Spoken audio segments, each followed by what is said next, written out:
안녕하세요. 달빛 야화입니다. 들려드릴 이야기는 밤길을 가다 에헴 하는 이유입니다.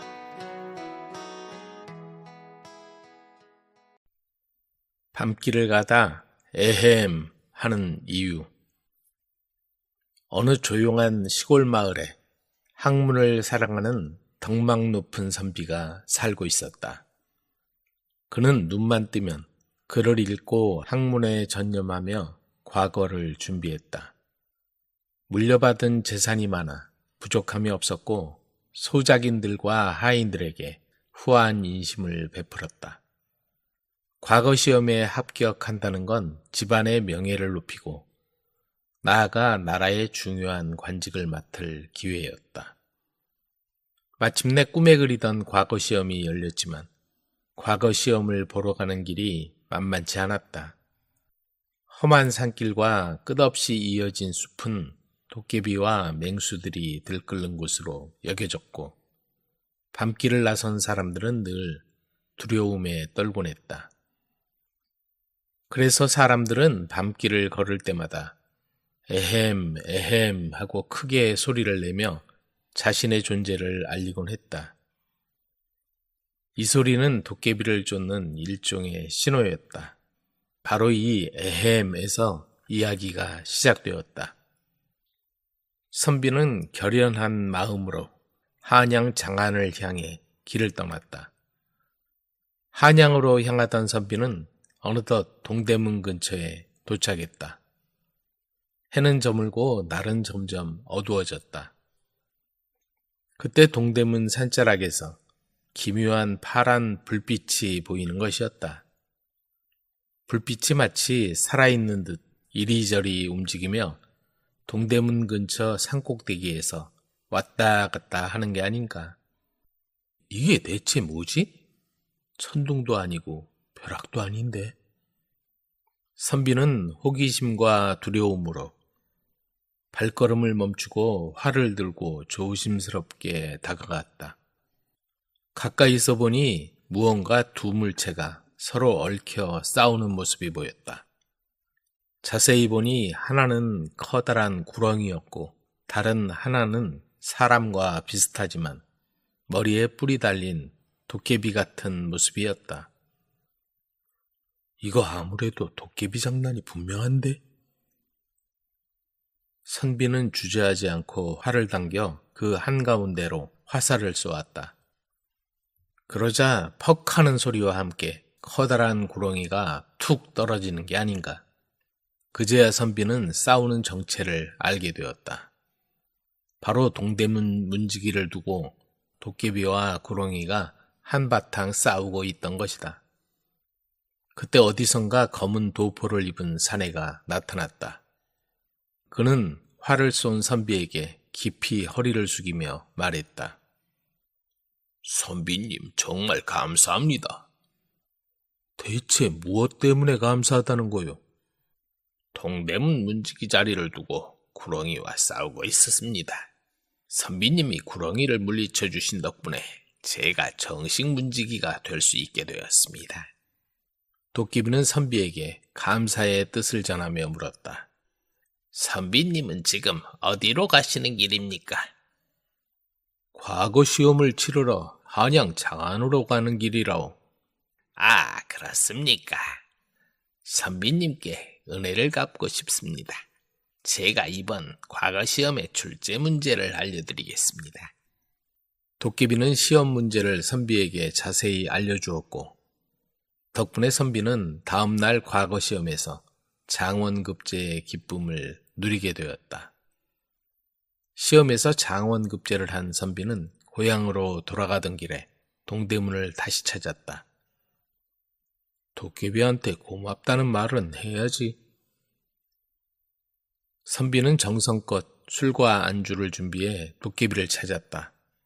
그러자 도깨비가 웃으며 말했다. 선비님, 이제 저도 소원을 하나 말씀드리겠습니다. 무슨 소원이요? 저는 총각 도깨비입니다. 따님이 있으면 저를 사위로 삼아주시겠습니까? 갑작스러운 청혼에 선비는 놀랐다. 하지만 도깨비 덕분에 장원급제를 했으니 거절하기도 어려운 처지였다. 결국 선비는 이렇게 대답했다. 내 딸의 뜻을 물어본 뒤에야 대답할 수 있어. 딸이 허락한다면 그렇게 하지요. 고향으로 돌아온 선비는 딸에게 모든 이야기를 전했다. 딸은 효심이 깊은 터라 아버님의 뜻에 따르겠습니다 하고 대답했다. 결국 어린 딸은 도깨비와 정혼하게 되었다. 정혼 후 도깨비와 함께 길을 떠난 딸은 추위에 몸을 떨기 시작했다. 추워요. 더는 못 가겠어요.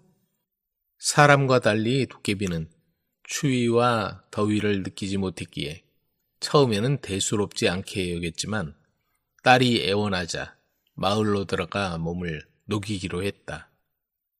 마을 입구에서 가장 가까운 집에 들어가 사정 얘기를 하자 한 할머니가 물레를 돌리고 있다가 딸을 맞아주었다. 딸은 자신의 사연을 모두 털어놓았고 할머니는 무릎을 탁 치며 말했다. 얘야, 도깨비와 살겠다고? 그건 절대 안 된다. 저도 그러고 싶지 않아요. 하지만 달리 방법이 없어요. 어린 딸은 슬픈 목소리로 대답했다. 그때 할머니가 딸의 손을 잡더니 말했다. 얘야, 내가 도깨비 쫓는 법을 알려줄 테니 걱정하지 마라. 도깨비는 에헴 소리를 무서워한단다.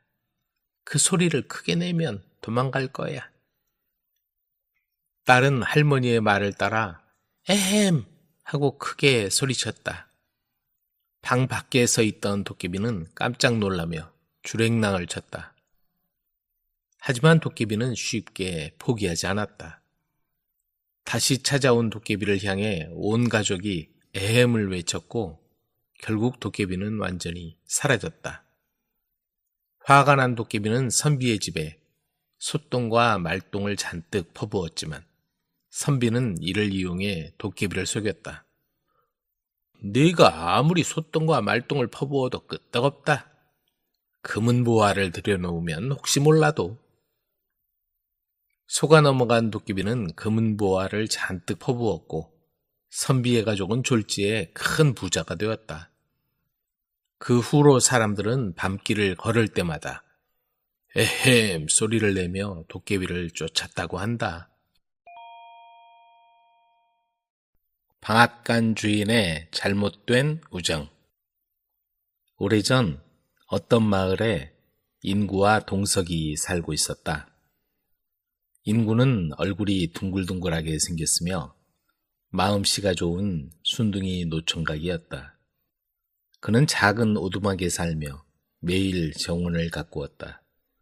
마을에서 그의 정원처럼 아름다운 정원은 없었다.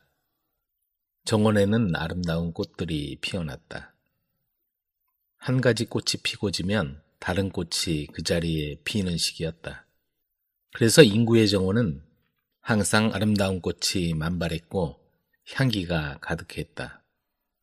인구는 동네에 친구들이 많았지만 그 중에서 가장 친한 친구는 방앗간을 하는 몸집이 큰 동석이었다.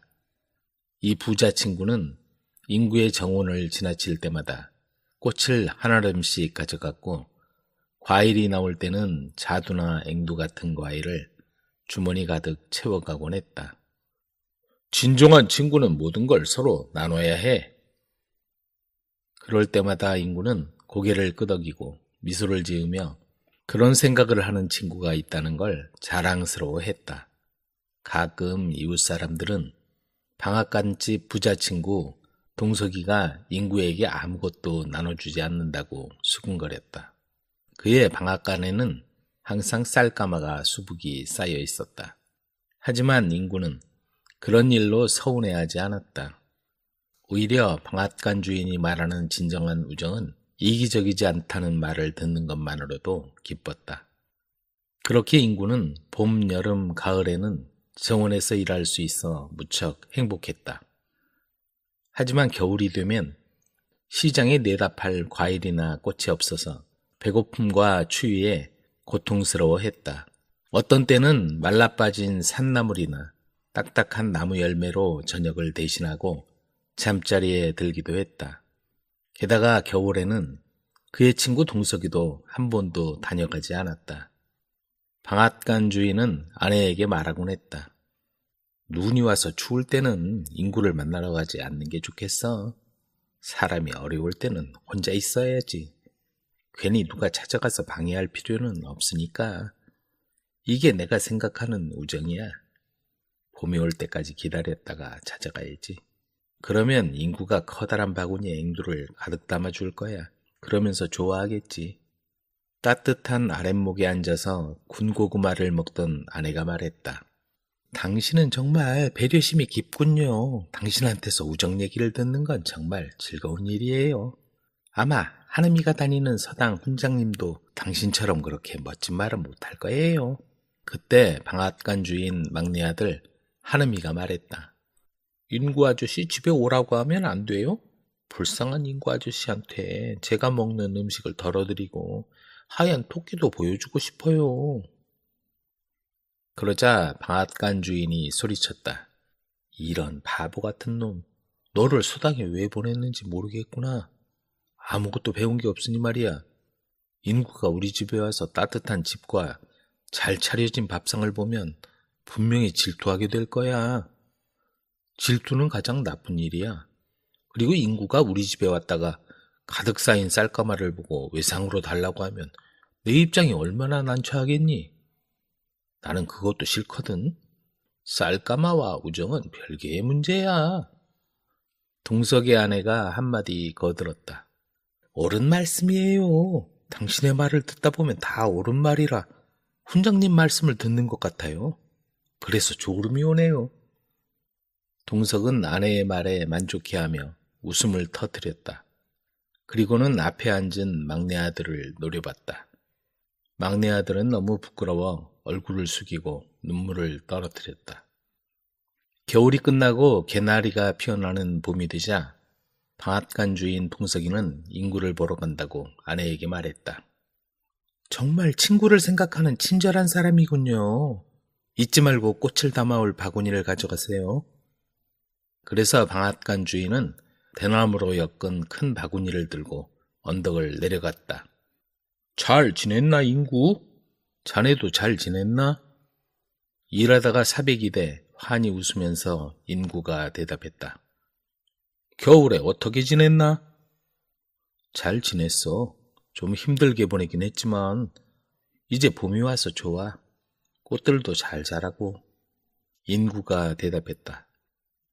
가족들과 자네 얘기를 하면서 걱정을 많이 했지. 자네가 어떻게 지내나 궁금했어. 고맙네. 자네가 겨울 동안 한 번도 찾아오지 않아서 혹시 나를 잊었나 걱정했어. 인구, 그게 무슨 소리야? 우정은 절대 잊어버리는 게 아니라네. 우정은 아주 놀라운 거야. 그건 그렇고 지금 자네 옆에 있는 저 꽃이 정말 아름답구먼. 그래, 정말 예쁘지? 이렇게 많아서 정말 다행이야. 시장에 내다 팔아서 손수레를 다시 사오려고 해. 손수레를 다시 산다고? 설마 손수레를 팔았다는 말은 아니겠지? 그런 어리석은 짓을 하다니. 어쩔 수 없었어. 겨울은 나에게 어려운 시기야. 양식을 살 돈이 없어서 손수레를 판 거야. 인구, 내 손수레를 주겠네. 상태가 그리 좋은 편은 아니야. 한쪽은 부서졌고 바퀴 하나가 고장이 나긴 했지만 고치면 사용하는 데 문제 없을 거야. 얼마나 선한 일인가. 자네에게 손수레를 준다면 사람들은 어리석은 짓이라고들 할 거야. 하지만 친절한 마음은 우정에서 중요한 부분이라고 생각해. 나는 새 손수레가 있으니 마음 편하게 가지게. 그래, 자넨 정말 친절하군. 잘 고칠 수 있을 거야. 집에 두꺼운 판자가 있거든. 두꺼운 판자라고? 창고 지붕을 고치려면 꼭 필요한데. 지붕에 구멍이 생겼거든. 고치지 않으면 쌀가마가 축축해질 거야. 그 말 잘했네. 역시 좋은 일을 하니까 또 다른 좋은 일이 생기는군. 나는 자네에게 손수레를 주고 자네는 나에게 판자를 주고 물론 손수레가 판자보다 비싸긴 하지만 진실한 우정은 그런 일에 연연하지 않거든. 당장 주면 좋겠는데? 빨리 가서 일을 시작해야겠어. 물론이지. 인구는 헛간으로 뛰어가 두꺼운 판자를 질질 끌고 나왔다. 방앗간 주인은 그걸 쳐다보면서 말했다. 그렇게 큰 판자는 아니군. 저걸로 창고 지붕을 고치고 나면 손수레 고칠 판자가 남지 않겠는데? 물론 내 잘못은 아니지. 그리고 내가 손수레를 주었으니 나에게 꽃을 주는 건 어때? 여기에 가득 채워줘. 가득 채우라고? 인구가 슬픈 표정을 지었다. 왜냐면 바구니가 정말로 컸고 거기에 꽃을 가득 채우고 나면 시장에 내다 팔 꽃이 남지 않기 때문이었다. 그래, 가득. 손수레를 자네에게 주는데 꽃 좀 달라고 하는 게 무리한 요구는 아니라고 생각해. 내 생각이 맞을지 모르지만 진실한 우정은 어떤 경우에도 이기심을 가져선 안 될 것 같아. 방앗간 주인이 말했다. 내 다정한 친구여, 정원에 있는 꽃을 가져가게. 인구는 방앗간 주인의 바구니에 예쁜 꽃을 한가득 담아주었다. 잘 있게 인구. 방앗간 주인은 한쪽 어깨에 판자를 얹고 손에는 바구니를 들고는 언덕을 올라 집으로 갔다. 잘 가게. 인구는 기쁜 마음으로 땅을 파기 시작했다. 손수레를 얻는다고 생각하니 기분이 좋아졌다. 다음 날 인구가 살인문을 수리하고 있는데 친구가 자기를 부르는 소리가 들렸다. 그는 담 너머를 쳐다보았다. 방앗간 주인이 등에 커다란 쌀가마를 짊어지고 서 있었다. 인구, 부탁이 있어서 왔어. 시장에 있는 국밥집에 이 쌀 좀 주고 오게. 미안하네. 오늘은 바빠. 할 일이 많거든. 그래? 자네에게 손수레를 주기로 했는데 이렇게 거절하더니 정말 너무하는군. 그렇게 말하지 말게. 난 그런 쌀쌀맞은 사람은 아니야. 그 말을 듣자마자 불쌍한 인구는 당장 어깨에 무거운 쌀가마를 짊어지고 시장을 향해 터벅터벅 걸어갔다. 날씨는 무척 더웠고 길은 먼지로 자욱했다. 얼마나 힘든지 인구는 걷다가 길에서 여러 번 쉬어야 했다. 마침내 시장에 도착한 그는 국밥집에 쌀을 배달하고는 집으로 돌아왔다. 너무 늦으면 오는 길에 강도를 만날 수가 있어서 최대한 부지런히 걸었다. 오늘은 정말 힘든 날이었어. 하지만 친구의 부탁을 거절하지 않아서 다행이야. 동석이는 가장 좋은 친구니까. 게다가 손수레도 준다고 했어. 인구는 지친 몸을 눕히면서 중얼거렸다. 다음 날 이른 아침 방앗간 주인은 돈을 받으려고 인구 집으로 왔다. 하지만 인구는 너무 피곤해서 그때까지 자고 있었다. 이봐, 자네 정말 게을러 터졌군. 자네한테 손수레를 주는 건 더 열심히 일하라고 주는 거야. 난 게으르고 느린 친구는 별로 좋아하지 않아. 그 말을 들은 인구는 눈을 비비면서 말했다. 어제 너무 피곤해서 그랬어. 새가 지저귀는 소리를 들으면서 조금 더 누워있을 생각이었어. 새 소리를 듣고 나면 내가 일을 더 열심히 한다는 건 자네도 알잖아. 방앗간 주인이 인구의 등을 두드리며 말했다. 그래, 그렇다면 다행이야. 자네가 지금 헛간 지붕을 고쳐줬으면 해서 말이야. 불쌍한 인구는 오늘은 자기 집 정원에서 일하고 싶었다. 이틀 동안이나 꽃에 물을 주지 않았다. 그러나 친구의 부탁을 거절할 수가 없었다. 왜냐하면 그는 좋은 친구니까. 그날 인구는 헛간 지붕을 고치느라 하루 종일 시간을 보냈다. 저녁 때쯤 되자 방앗간 주인이 일을 잘하고 있는지 보러 왔다. 지붕에 구멍 난 거 다 고쳤나, 인구? 방앗간 주인이 유쾌한 목소리로 물었다. 인구는 지붕을 내려오면서 이제 다 고쳤어? 하고 대답했다. 남을 위해서 대신 일을 해주는 것처럼 즐거운 일이 어디 있겠는가? 하고 방앗간 주인이 말했다. 자네 얘기를 듣는 건 정말 행운이야. 난 자네처럼 훌륭한 생각을 절대 못할 것 같아. 인구가 이마를 닦으며 대답했다.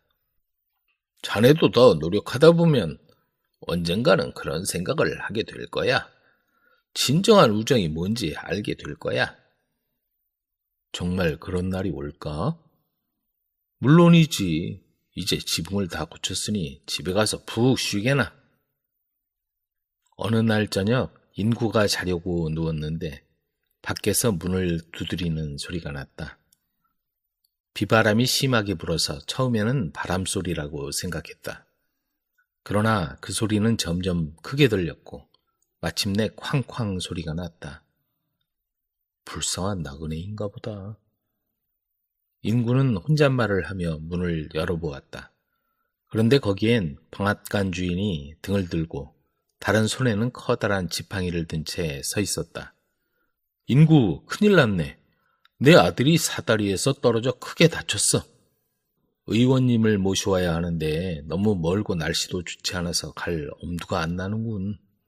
나 대신에 자네가 다녀오면 좋겠는데. 자네한테 손수레를 주기로 했으니 자네도 나를 위해서 이 정도는 해줘야 한다고 생각하는데 그렇지 않나? 알겠네. 내게 부탁해 주다니 기쁘게 받아들이겠네. 당장 출발할 테니 자네 등 좀 빌려주게. 너무 어두워서 벼랑에서 떨어질지도 모르니 말이야. 미안하지만 이 등은 새로 산 거라서 좀 곤란한데 이걸 들고 가다가 문제라도 생기면 큰일 아닌가. 그렇겠군. 그냥 갔다 오겠네. 인구는 길을 떠났다. 날씨는 갈수록 더 나빠졌다. 칠흑같이 어두워서 앞은 잘 보이지 않았고 바람도 너무 세게 불어 몸이 날아갈 것만 같았다.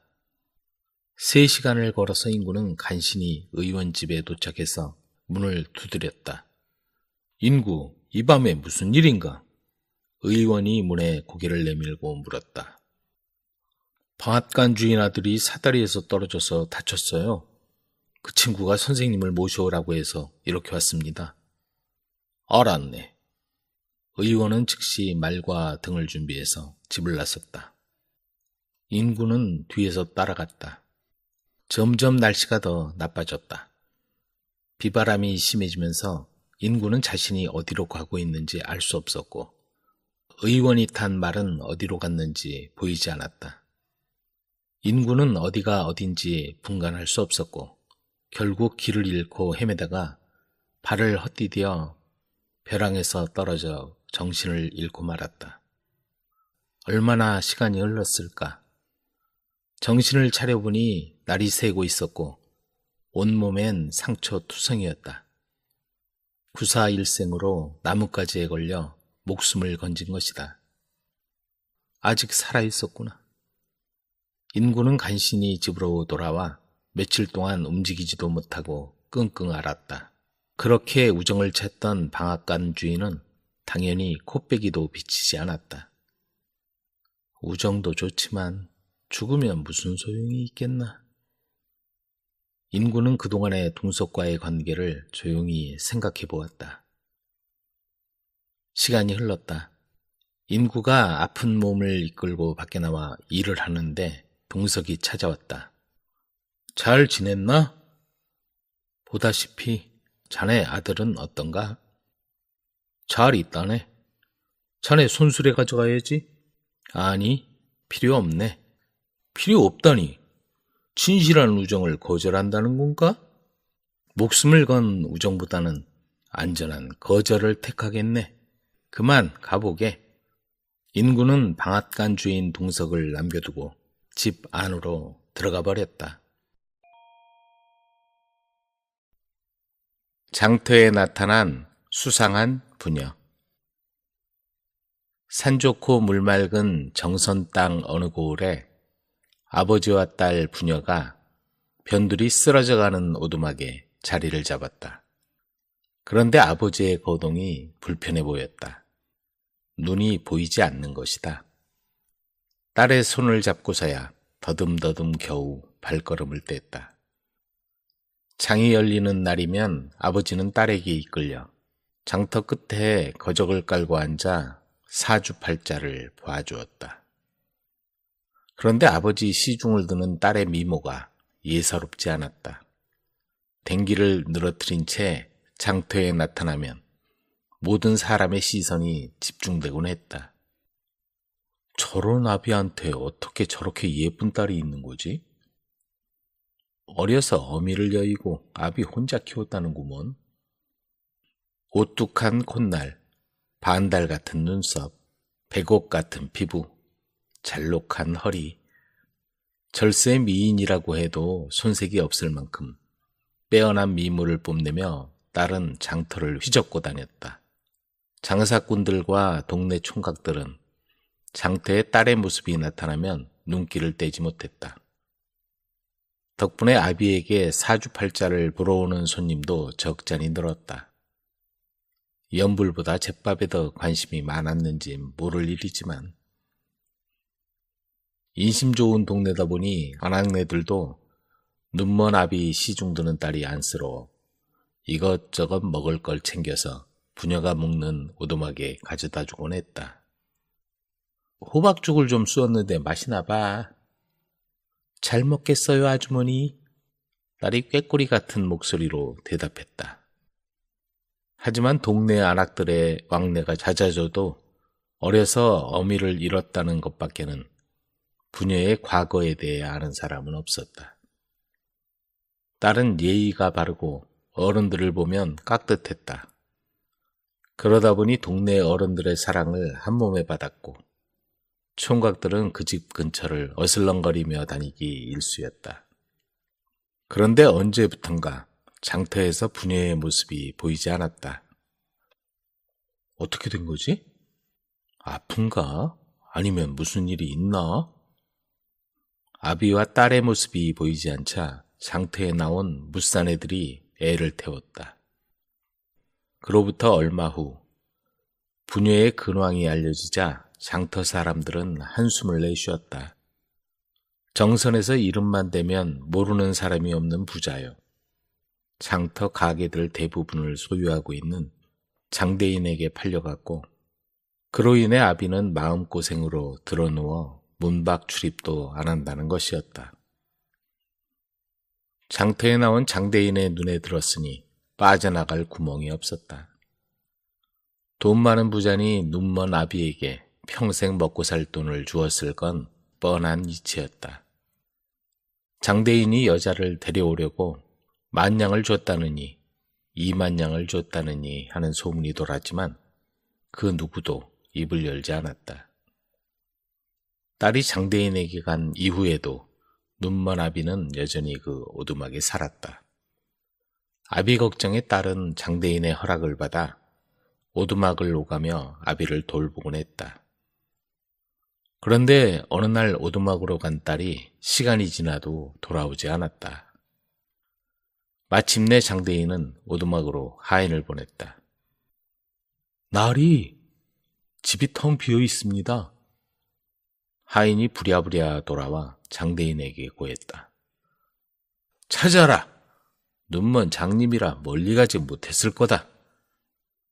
얼굴이 벌겋게 달아오른 장대인은 사람을 풀어 정성고을을 샅샅이 뒤졌지만 어디에도 눈먼 아비와 딸의 모습은 보이지 않았다. 장대인은 평소에 뒤를 봐주던 사또에게 찾아가 도움을 요청했다. 사또는 평소에 얻어먹은 게 있는 터라 나조를 풀어 관내를 수색했다. 그런데 동강 나루터에서 뱃사공이 며칠 전 낯선 두 남녀를 태워준 사실이 있었다는 제보가 들어왔다. 두 사람의 인상을 자세히 설명해 보거라. 건장한 남자와 여자였는데요. 여자는 장옷을 쓰고 있어서 자세히는 보지 못했습죠. 남자는 등에 큰 보찜을 메고 있더군요. 남자가 앞을 못 보지 않더냐? 아니요, 힘께나 쓰게 생겼던데요. 건너편 나루에 내려줬더니 대기하고 있던 말을 타고 쏜살같이 가버리더군요. 그게 전부였다. 사람들은 그들이 누군지 어디로 갔는지 아무것도 알 수 없었다. 그들은 얼마 후 인왕산 자락에 있는 고래등 같은 집에서 나와 충청도 단양에 있는 허름한 오두막으로 들어갔다. 야릇한 미소를 띤 눈먼 남자가 젊은 여자의 손을 꼭 잡은 채였다.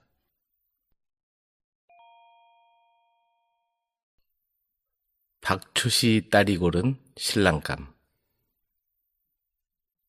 진천 사는 박초시에겐 어디 내놔도 자랑스러운 외동딸이 있었다. 절세 미인이요, 지혜롭고 현명하기까지 했다. 박초시가 딸 하나는 정말 잘 두었어. 나도 저런 며느리 얻고 싶은데 아들이 없구먼. 그런데 문제는 박초시 영감이었다. 술을 워낙 좋아해서 아무하고나 어울려 술잔을 기울였는데 술에 취하면 지키지도 못할 약속을 덥석해버리고는 다음날 기억도 못하는 것이었다. 자네 아랫말에 있는 논 나한테 넘겨준다고 했지?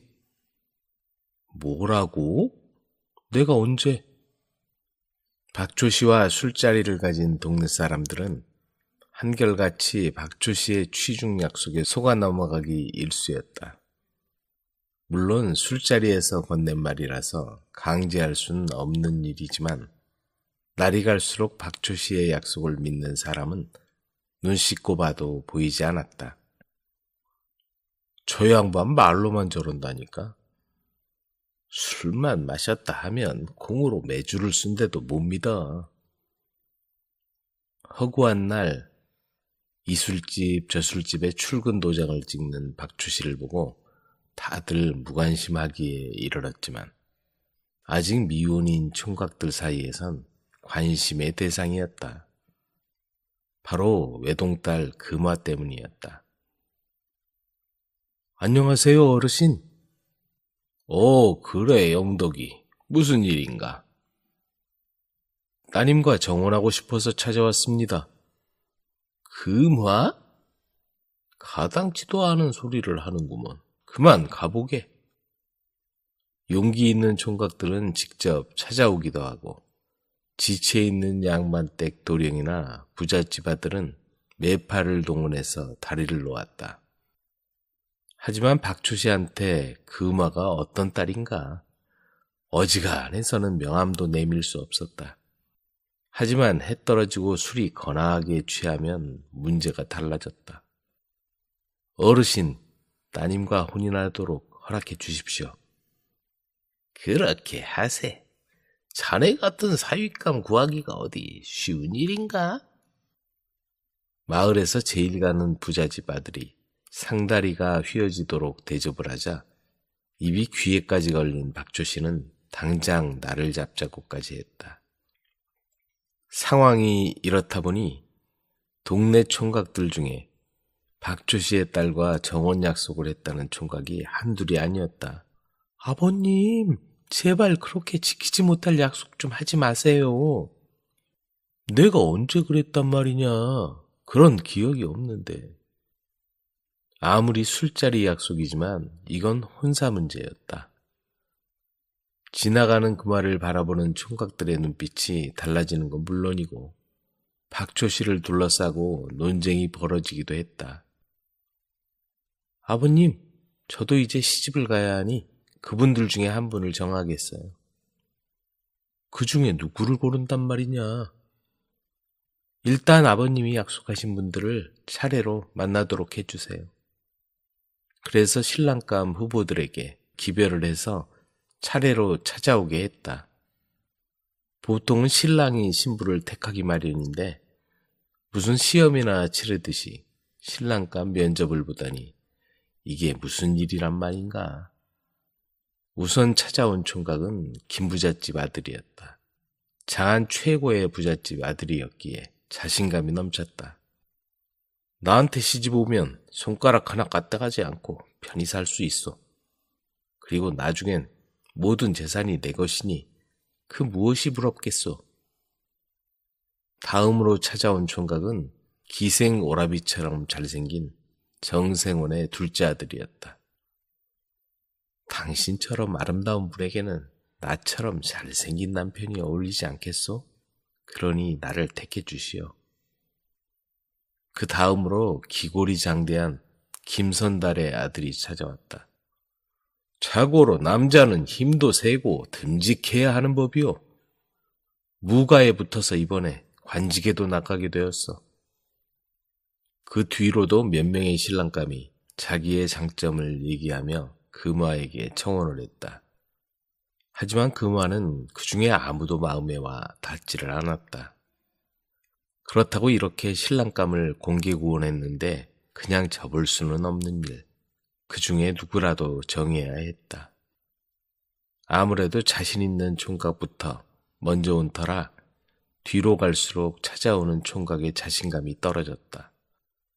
마지막으로 찾아온 건 건넌 마을 사는 신호연이란 총각이었다. 언젠가 비가 부슬부슬 내리던 날 술이 얼큰하게 취한 박주씨를 보자 근처 주막에서 비라도 피하게 할 요량으로 데리고 들어갔었다. 자네 술 한 잔 사게. 너무 과하신 거 아닙니까? 아니야. 보아하니 자네 아직 미혼인 것 같은데 내 사위로 삼고 싶구먼. 내 딸 누군지 알고 있지? 그럼요. 금화낭자 아닙니까? 호연은 얼굴이 벌개졌다. 금화의 모습을 보고 가슴이 두근거렸던 기억이 떠오른 것이다. 그날 했던 약속 때문에 용기를 냈지만 막상 자신이 없어 망설이다가 맨 마지막에 찾아온 것이다. 난 가진 것도 없고 그렇다고 잘생긴 것도 아니고 힘이 센 것도 아니오. 하지만 진심으로 아끼고 사랑하는 좋은 남편이 되도록 노력하겠소. 신랑감이 모두 돌아가자 금화는 한참을 생각한 끝에 말했다. 돈은 있다가도 없어지면 그만이고 외모는 세월이 가면 변하기 마련이죠. 힘은 잘 쓰면 좋지만 잘못 쓰면 폭력이 되죠. 전 저를 진심으로 사랑하는 마음을 택하겠어요. 박주씨의 지혜로운 딸은 맨 마지막에 찾아온 신호연 총각과 혼례를 올렸다.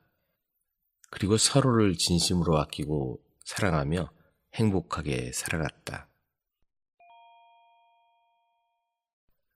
언니 대신 시집간 동생.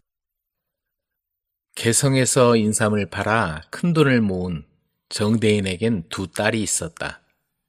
큰딸의 이름은 서연이요. 작은 딸은 미연이었다.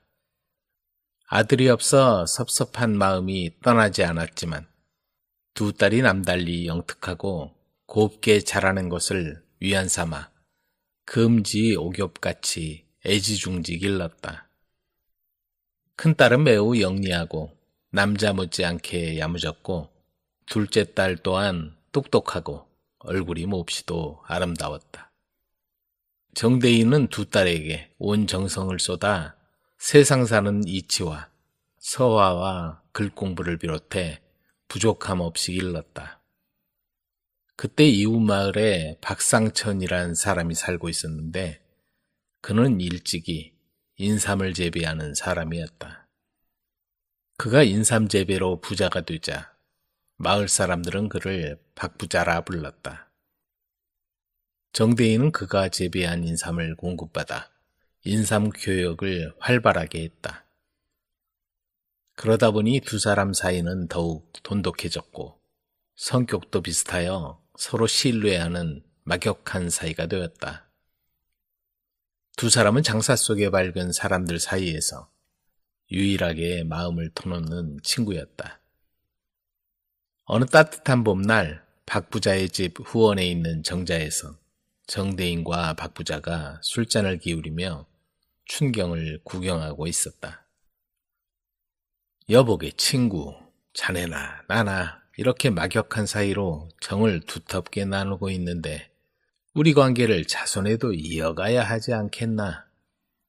정대인이 진지하게 말을 꺼냈다. 그게 무슨 말인가? 자네 아들 인성이와 우리 딸 서연이를 맺어주잔 말이네. 아, 알겠네, 사돈. 두 사람은 술잔을 기울이며 자식들의 혼사를 약속하기에 이르렀다. 그리하여 두 사람은 아직 15살밖에 안 되는 정대인의 딸 서연과 박부자의 아들 인성의 혼약을 결정하고 자식들의 장례를 위해 축배를 들었다. 허허, 이제 우리는 사돈지간일세. 다만 인성과 서연이 아직 이른 나이라서 혼사는 2, 3년 후에 하기로 했다. 그리고 박부자 아내는 시어머니에게 물려받은 옷가락지를 정대인의 큰딸 서연에게 증표로 보내주었다. 그런데 얼마 후 박부자에게 뜻하지 않은 일이 일어났다. 인삼밭에 괴한이 들어 박부자를 해치고 수확을 앞둔 인삼을 모조리 캐가는 사건이 발생한 것이다. 정대인이 그 소식을 듣고 한 걸음에 인삼밭으로 달려왔다. 어떻게 된 거냐? 밤중에 소리가 나서 짐승인 줄 알고 나가셨다가 그만. 인성은 아버지의 뜻밖의 사고에 눈물을 억제하지 못하며 그동안의 사정을 말하는 것이었다. 정대인은 충격으로 한동안 아무 말도 할 수 없었다. 세월이 흘러 어느덧 서연의 나이 18세가 되었다. 그런데 갑자기 서연이가 병을 얻어 자리에 눕더니 시름시름 앓다가 며칠이 못 가서 그만 눈을 감고 말았다. 너무나 뜻밖의 일이었고 애처로운 일이었다. 정대인 내외는 기가 막혀서 눈물도 나오지 않았다. 서연의 어머니는 박부자 댁에서 받은 옷가락지를 손에 들고 딸을 안고 흐느꼈다. 이건 시집에서 준 것이다. 내가 없는데 이게 무슨 소용이냐. 가지고 가서 죽은 혼이라도 위안을 얻어라. 하며 손가락에 끼워주었다. 그 소식을 들은 인성은 자신에게 닥친 불행을 한탄했다. 하지만 그대로 주저앉을 수는 없었다. 아버지의 3년상을 치르고 난 인성은 마음을 가다듬고 아버지의 유업을 이어가기로 마음먹었다. 인삼을 찌고 말려서 오래 보관할 수 있는 홍삼으로 만들기 위해 노력하며 씨름을 달래고 있었다. 어느 날 밤이었다. 잠을 자고 있던 인성 앞에 한 낭자가 찾아왔다. 인성 도련님이시죠? 그렇소만 누구시오? 3년 전 정혼을 한 서연입니다. 그러면서 서연은 옷가락지를 내보이는 것이었다. 그런데 야심한 시간에 어쩐 일로? 도련님을 뵈려고 찾아왔습니다. 저희 집에 가셔서 이 옷가락지를 내보이십시오.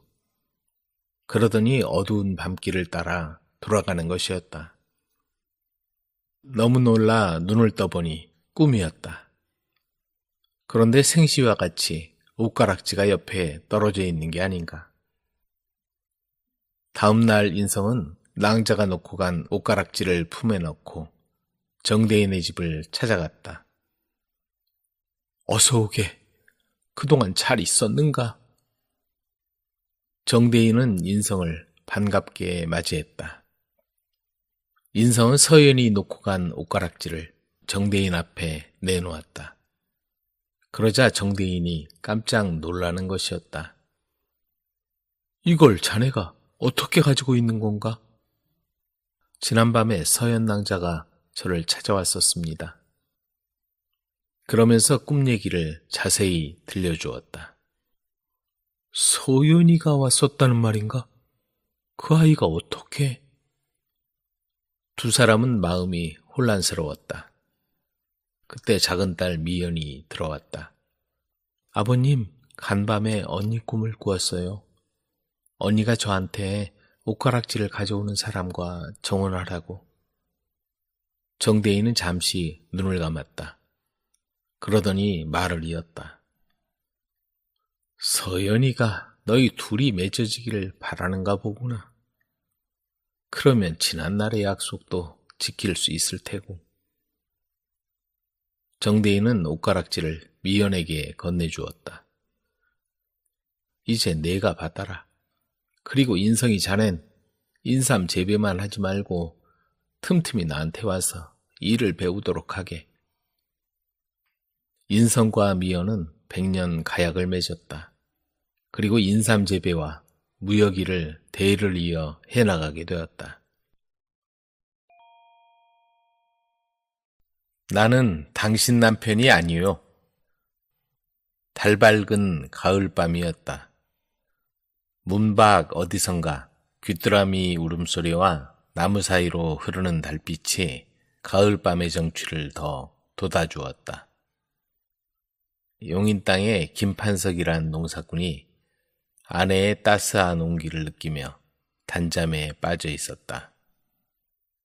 부모님이 물려준 작은 전답을 읽으며 넉넉한 생활은 아니었지만 걱정 근심 없이 행복하게 살고 있었다.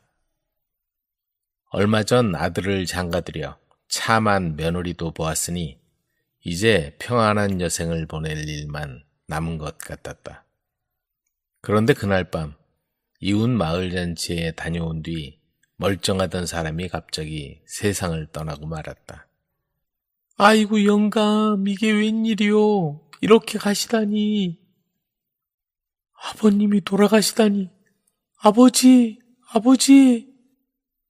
평소에 건강하던 사람이 갑자기 그렇게 되자 아내와 아들은 슬픔을 주체할 수가 없었다. 세상을 떠난 김판석의 영혼은 하늘로 올라가 심판대 앞에 섰다. 어디서 온 누구인지를 말하라. 경기도 용인에서 살다 온 김판석이라 하옵니다. 용인에서 왔다고 했느냐? 진천이 아니고? 그러하옵니다. 그러자 하늘나라가 발칵 뒤집혔다. 진천에 사는 김판석을 데려와야 하는데 잘못 데려왔구나. 큰일이다. 그러더니 하늘에선 서둘러 김판석을 다시 돌려보냈다. 그러나 잠시 올라왔다가 내려갔지만 그동안에 벌써 사흘이 흘러 돌아가 보니 이미 장례를 치러버린 뒤라서 판석의 몸은 이미 깊은 땅속에 묻힌 뒤였다. 여보, 나요. 내가 돌아왔소. 판석은 슬픔에 잠긴 아내에게 소리쳤지만 영혼의 소리라서 알아들을 수가 없었다. 그때 진천 김판석이 하늘로 불려갔을 거라는 생각이 들었다. 어쩔 수 없다. 진천에 사는 김판석의 몸을 빌려 사는 수밖에. 판석은 진천 김판석이 장례를 마치기 전에 불이 나게 진천으로 향했다. 그러자 영혼의 세계라서 눈 깜짝할 사이에 진천 김판석의 집에 도착했다. 진천 천석군 김판석의 집은 대궐 같았다. 집 안에 들어가니 곡소리가 들리고 진천 김판석의 아내와 딸이 세상을 떠난 아버지의 육신을 붙들고 흐느껴 울고 있었다. 그날 밤 용인 김판석은 진천 김판석의 몸으로 들어갔다. 어머니, 아버지가 움직여요. 영감, 당신이 살아나시구려. 진천 김부자의 아내와 딸은 죽은 줄 알았던 아버지가 다시 몸을 일으키자 눈물을 거두고 기뻐서 야단이었다. 그런데 몸을 일으킨 판석이 늘어지게 하품을 하더니 말했다. 난 대개 남편이 아니오. 난 용인에 사는 김판석이요. 대개 남편의 몸을 빌려 살려는 것이요. 그러자 여자와 딸은 기겁을 하며 김판석의 손을 잡았다. 죽다 살아나더니 제정신이 아니구려. 아버지, 정신 차리세요. 그러더니 약을 다려오고 죽을 쏘아오고 온 정성을 다하는 것이었다. 김판석은 지친 몸을 쉴 겸 그 집에서 하룻밤을 보냈다. 하지만 머릿속은 고향 땅에서 슬퍼하고 있을 가족들 생각으로 가득 차 있었다.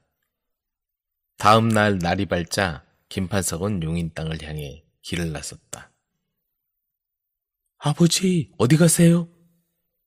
영감, 몸도 아직 성취하는데 어디를 가려는 거예요? 그 집 여자와 딸이 판석을 붙들었지만 겉모습만 진천 김판석일 뿐 아무 소용이 없었다. 김판석은 한달음에 그리운 고향 땅에 도착했다. 여보, 내가 살아왔소. 문을 열고 들어서니 하얀 상복을 입은 아내와 며느리가 깜짝 놀라 바라보았다. 누구신데 그러시는지요? 나요. 당신 남편이요. 다른 사람의 모습이지만 분명히 당신 남편이요. 그때 아들이 들어와 정신 나간 사람인 줄 알고 밖으로 내쫓으려고 했다. 아들아, 나다. 내 아비다. 다른 사람으로 오해를 받아 죽었다가 다시 살아 돌아온 거다. 그는 지난날의 기억들을 가족들에게 들려주었다. 어떻게 그런 걸 모두 알고 있는 거지요? 얘기했잖소. 당신 남편이라고. 그때 진천 김판석의 아내와 딸이 찾아왔다. 김판석의 뒤를 쫓아 용인으로 따라온 것이었다. 영감, 이제 정신 차리고 집으로 갑시다. 그래요, 아버지. 집으로 가요. 모습은 다르지만 남편이라는 남자. 모습은 맞지만 다른 사람이라는 남편. 용인 김판석의 아내와 진천 김판석의 아내는 혼란에 빠지고 말았다. 어서 모시고 집으로 가자. 진천 김판석의 아내가 하인을 시켜 판석을 데려가려 하자 용인 김판석의 아들이 앞을 막아섰다. 안 됩니다. 모습은 달라도 저희 아버지가 분명합니다. 양쪽 집 모두 김판석을 두고 서로 양보할 수 없는 지경에 이른 것이다.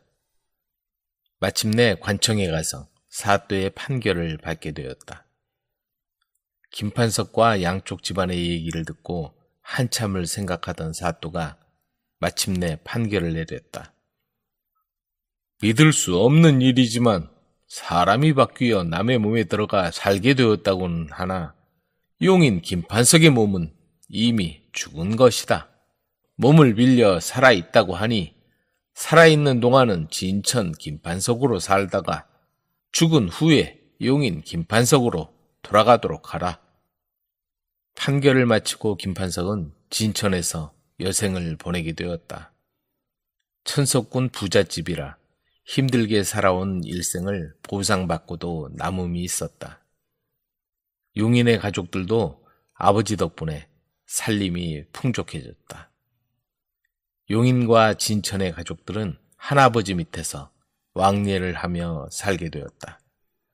그리고 판결처럼 김판석의 영혼은 세상을 떠나서야 용인으로 다시 돌아오게 되었다. 현명한 의사. 옛날 바그다드에 엄청나게 뚱뚱한 부인이 있었다. 얼마나 살이 많이 쪘는지 걷기조차 어려워 뒤뚱뒤뚱할 정도였다. 부인은 어떻게든 살을 뺄 방도가 없을까 하고 걱정하던 끝에 의사를 찾아갔다. 선생님, 살 빠지는 약 좀 주세요. 이대로 가다가는 움직이지도 못하게 되고 말겠어요. 의사는 자세히 진찰을 하더니 약은 주지 않고 말했다. 오늘은 그냥 돌아가시고 내일 또 오십시오. 그리고 아무 치료도 해주지 않고 비싼 진찰료만 받고 부인을 되돌려보냈다. 다음 날 부인은 또 의사에게 갔다. 의사는 몸을 잠깐 살펴보기만 하고는 말했다. 부인, 의학 서적을 모두 조사해봤지만 아무래도 부인의 병은 고칠 수 없는 병입니다. 부인께서는 앞으로 일주일밖에 더 살 수가 없습니다. 이제 약 같은 건 아무 소용없으니 그냥 집에 돌아가셔서 죽는 날만 기다릴 수밖에 없습니다. 그 말을 들은 부인은 충격을 받아 몸이 덜덜 떨리기 시작했다. 집에 돌아가서도 도무지 마음을 진정시킬 수가 없었다. 앞으로 일주일만 있으면 죽게 된다고 생각하니 밥도 넘어가지 않을 뿐만 아니라 밤에도 도무지 잠을 이룰 수가 없었다. 부인의 몸은 눈에 띌 정도로 야위어갔다. 드디어 일주일째 되는 날, 부인은 모든 것을 체념하고 조용히 들어누웠다. 그런데 어찌된 일인지 8일, 9일이 지나도 부인은 죽지 않았다. 열흘이 지났다. 부인은 더 이상 참을 수가 없어서 의사를 찾아가 따지기로 마음먹었다. 얼마 전까지도 몸이 무거워 제대로 걸을 수 없던 부인은 가볍게 걸어다닐 수 있을 뿐만 아니라 달리기도 할 수 있게 되었다. 부인은 병원에 들어서자마자 소리를 질렀다. 당신 아주 형편없는 엉터리 의사군요. 제대로 진찰도 하지 않고 돈만 많이 받아먹으면서 뻔뻔스럽게 날 속이기까지 했어요. 일주일 만에 죽기는커녕 열흘이 지났는데도 이렇게 멀쩡하잖아요. 그러나 의사는 조금도 놀라는 빛이 없이 침착하게 말했다. 그럼 한 가지만 묻겠습니다. 지금 부인은 전보다 살이 더 쪘습니까? 말랐습니까? 당연히 말랐지요. 죽는 게 무서워서 밥도 제대로 먹지 못하고 잠도 잘 수 없었으니까요. 그러자 의사는 빙긋이 웃으며 말했다. 그 두려운 기분이 바로 마르는 약이었습니다.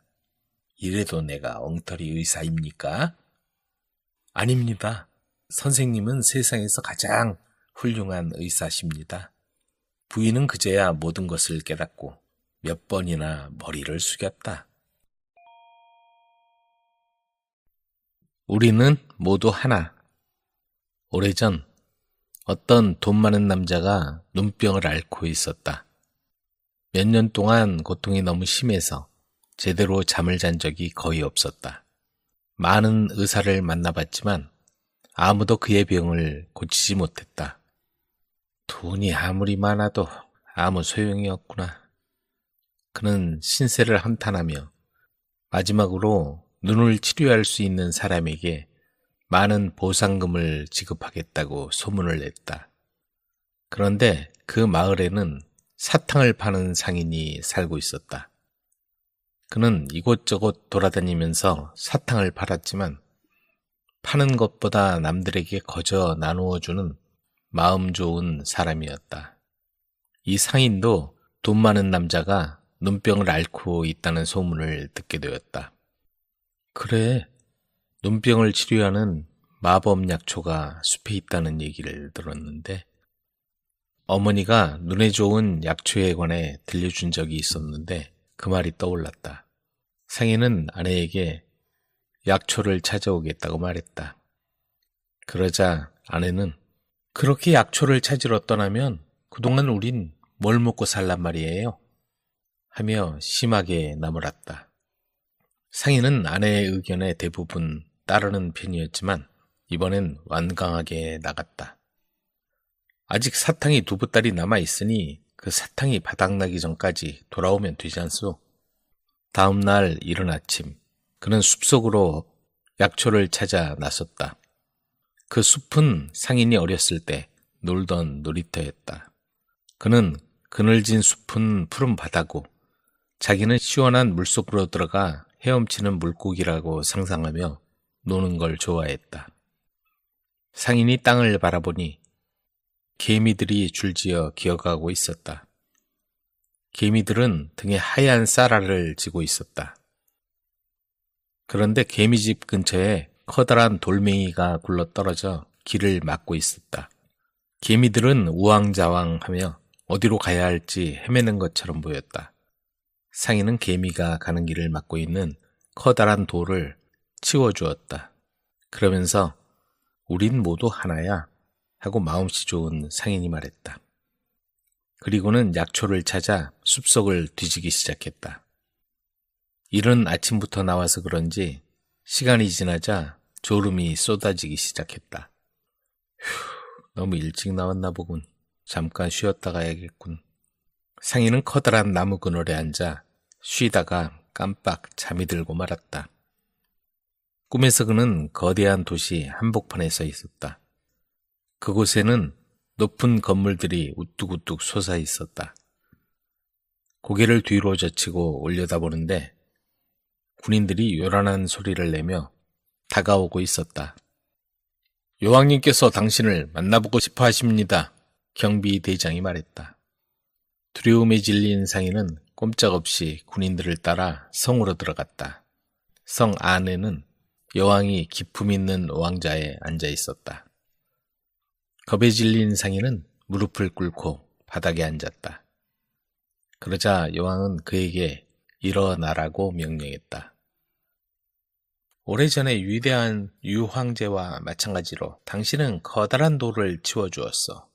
이제 우린 모두 하나입니다. 무엇이든지 원하는 걸 말해보시오. 그러면 백성들이나 내가 기꺼이 도와드리겠소. 상인은 여왕에게 왜 숲속을 돌아다니는지 설명했다. 저는 약초를 찾고 있습니다. 그 약초는 눈을 치료하는 데 사용되는 것이죠. 여왕은 안타깝다는 듯이 고개를 저었다. 그런 약초는 들어본 적이 없어. 하지만 찾다 보면 언젠가는 반드시 찾게 될 거요. 상인은 잠에서 깨어났다. 그리고는 숲속을 다시 돌아다니다가 결국 개미집이 있던 곳으로 다시 돌아오게 되었다. 그는 또다시 개미집이 있던 곳에서 잠이 들었다. 그가 꿈에서 보았던 거대한 도시는 개미들의 보금자리였던 것이다. 이건 좋은 징조가 분명해. 상인은 그렇게 생각하고 전보다도 더 샅샅이 약초를 찾아 돌아다녔다. 그렇다 보니 시간이 얼마나 흘러갔는지도 몰랐다. 어느새 해가 저물어가자 상인은 주위를 둘러보았다. 자기가 지금까지 한 번도 본 적이 없는 이상한 언덕들이 주변에 둘러싸여 있었다. 이거 큰일 났군. 너무 멀리까지 와버렸어. 상인은 약초를 찾아 헤매다가 길을 잃어버렸다. 순식간에 어둠이 깔리고 찬바람이 불기 시작했다. 상인은 손을 비비며 밤을 지낼 곳을 찾았다. 어둠 속에 초록색 지붕이 보이는 것 같아 그곳을 찾아가 보니 무너진 성전터가 있는 곳이었다. 그곳엔 갈라진 바위 틈에서 잡초가 자라고 있었고 지붕이 거의 다 무너져 내려앉아 있었다. 그래, 오늘 밤은 여기서 하룻밤 쉬었다 가야겠다. 무너진 성전이긴 했지만 무사히 밤을 보낼 수 있는 안식처가 되어주었다. 그런데 성전 안으로 들어가려는 순간 상인은 밝은 오렌지빛을 띠고 뒤쪽에 빨간 털이 나 있는 지네 한 마리를 발견했다. 지네 옆구리에는 노란 전무늬가 마치 수십 개의 작은 눈처럼 뒤덮여 있었다. 그 지네도 낡은 성전으로 서둘러 들어오는 중이었다. 그때 새 한 마리가 지네를 향해 덮쳐 내려오고 있었다. 상인은 팔을 휘두르며 새를 쫓아보내고 지네 앞에 손바닥을 펼쳐내렸다. 너와 나, 우리 모두 하나야. 지네가 상인의 손바닥 위로 기어오르자 지네의 수많은 다리가 피부를 간지렸다. 성전 안으로 들어간 상인은 마른 잎을 모으고 오래된 나뭇가지들을 찾아 재빨리 불을 지피고 성전의 문가에 있는 싱싱한 잎사귀를 떼어 지네에게 주었다. 난 배고파도 괜찮지만 넌 배고파선 안 되지. 성전 안에 잠자리를 마련한 상인은 팔로 머리를 받치고 눕자 바로 잠이 들었다. 그는 꿈에서조차 숲속에서 약초를 찾아 헤매고 있었다. 그 순간 상인은 머리 위에서 슥슥거리는 소리를 듣고 꿈에서 깨었다. 재빨리 일어나 주위를 둘러보니 거긴 화려한 색의 진해 한 마리만 있을 뿐이었다. 소리를 낸 게 너였니, 친구야? 상인은 다시 누워 눈을 감았다. 신경이 예민해졌나 보다. 너와 나, 우린 모두 하나야. 아주 멀리서 말하는 것처럼 누군가의 목소리가 희미하게 들려왔다. 남쪽으로 가다 보면 가지 2개가 뻗어있는 소나무를 발견하게 될 거예요. 그리고 그 나무 뿌리 근처에서 마법 구슬을 발견하게 될 거예요. 그 구슬을 가지고 가서 술에다가 녹이세요. 그리고 그 돈 많은 남자에게 눈을 치료하고 싶다면 그 술을 마시라고 하세요. 상인은 그 소리를 듣자 몸을 떨었다. 그 소리는 지네의 말소리였다. 그는 지네에게 마법의 힘이 있다는 사실을 알고는 너무 무서워 도망가고 싶었다. 하지만 마치 몸이 바닥에 찰싹 붙어버린 것처럼 도저히 일어날 수가 없었다. 상인은 스스로 위안했다. 지네가 나를 해칠 생각이었다면 진작에 해쳤겠지. 하지만 지금 이 지네는 오히려 나를 도와주려고 하는 것 같아. 그래서 상인은 그 자리에 그대로 누워 있었다. 지붕 사이로 아침 햇살이 비춰 들어오기 시작하자 상인은 한쪽 눈꺼풀을 조심스럽게 들어 올렸다. 지네의 모습이 보이지 않았다. 일어나 앉아서 사방을 둘러보았지만 지네는 이미 사라지고 없었다. 상인은 지네가 알려준 대로 해보기로 했다. 남쪽으로 걸어 나가면서 상인은 2개의 가지가 달린 소나무를 찾으려고 눈을 부릅뜨고 다녔다. 오후 늦게까지 돌아다녀 봤지만 그가 본 건 평범한 소나무뿐이었다. 너무 지친 나머지 상인은 바닥에 주저앉아 한숨을 쉬었다. 그 소나무를 찾는다고 하더라도 상인은 그곳에서 마법 구슬을 찾을 수 있을지 확신할 수 없었다. 오래전에 이미 누군가 구슬을 발견하고 가져갔을지도 모르기 때문이다. 지네 말만 듣고 따라오다니 한심하군. 그러나 돌아가려는 순간 갑자기 찾던 소나무가 눈앞에 있었다. 상인은 지친 2 다리를 이끌고 소나무가 있는 곳으로 가서 무릎을 꿇고 마법 구슬을 찾기 시작했다. 하지만 땅이 온통 솔잎으로 뒤덮여 있었고 나이가 든 탓에 상인은 눈이 침침해서 잘 찾을 수가 없었다. 순간 개미들이 떠올랐다.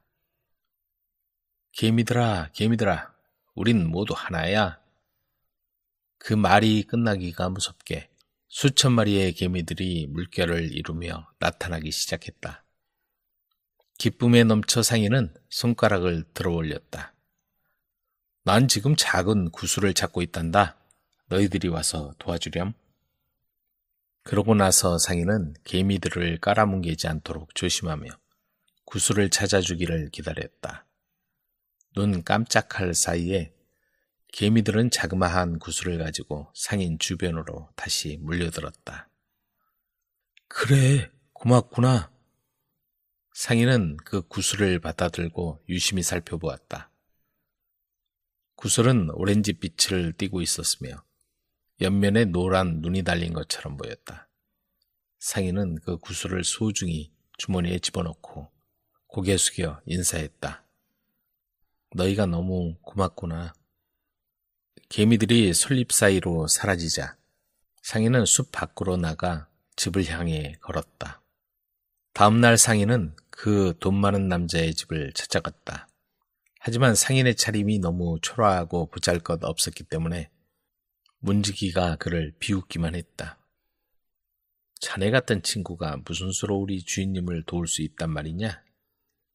상인은 그 문지기를 설득하려 했다. 돈이 없든 돈이 많든 우린 모두 하나입니다.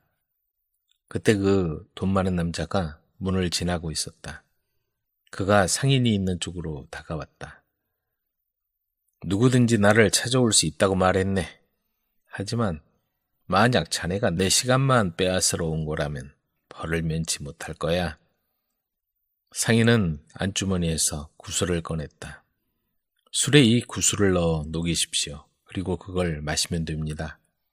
그리고는 자그마한 구슬을 그 돈 많은 남자에게 건네주었다.